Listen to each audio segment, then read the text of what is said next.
Everyone welcome to my mini blog. I hope तपाईँहरू पनि सन्चै हुनुहुन्छ होला। हामी पनि एकदम आरामै छौँ, सन्चै छौँ होइन त हो।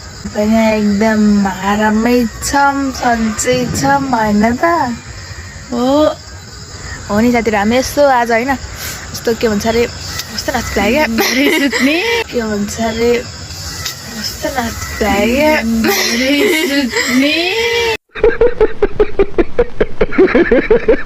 दिउँसभरि सुधा अनि यस्तो झ्याउ लगाएर यस्तो फ्रेस हुन यता चौतारीतिर आएको। यता चौतारीतिर मान्छेले हेरेर हैरान मलाई फेरि कस्तो लाज आउँछ कि लजावटी झार जस्तै लजाउँछ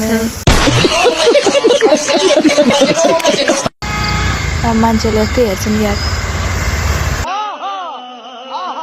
साथीहरू हामी यस्तो जाँगरिलो छौँ कि दिउँसभरि सुतेर बेलुका भएपछि यसो डुल्न आउँछौँ। अनि डुल्न आएपछि डुल्यो अनि त्यहाँ गएपछि खायो अनि पकाउनु मन लाग्छ भने पकायो, नत्र त्यत्तिकै सुत्यो। यस्तो जाँगिर छ सुत्दिन त्यत्तिकै। हामी खतरा भोक पनि लाउन पकाउनु भयो यस्तो भोक पनि नलाउँदो रहेछ साथीहरू। अब पकाउनु भयो यस्तो भोक पनि नलाउँदो रहेछ साथीहरू। अब हामी यस्तो जाँगिर खाऊँ कि कुरै नगर्नु क्या।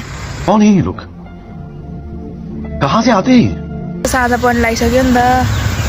अब हामी पनि घरतिर लाग्नुपर्ने हुन्छ। साँझ परिसक्यो जाऊँ न, हामी पनि घरतिर जाऊँ ल। कस्तो केटाहरू आएर खाने यार, मलाई त कस्तो लाज आउँछ। आऊ बाबु आऊ।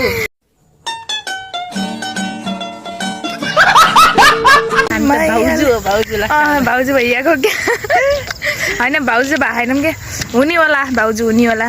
यसो दाई खोजेर लिएर आऊ ल, दाई लिएर आऊ, दाई खोजेर। रुको जरा सबर करो। बिचरा आफै खोजिदिए मात्रै खोज्ला नि त, नभए आफै भए पनि हुन्छ।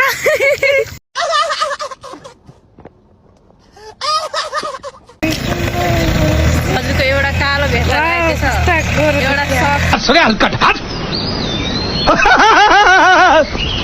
फाइनल साथीहरू हामी घर आउन पनि लागिसक्यौँ। हाम्रो जस्तो छोटो प्रस्तुत त्यस्तै स्वीकार दिनु होला। हेर्नु बाटो थाहा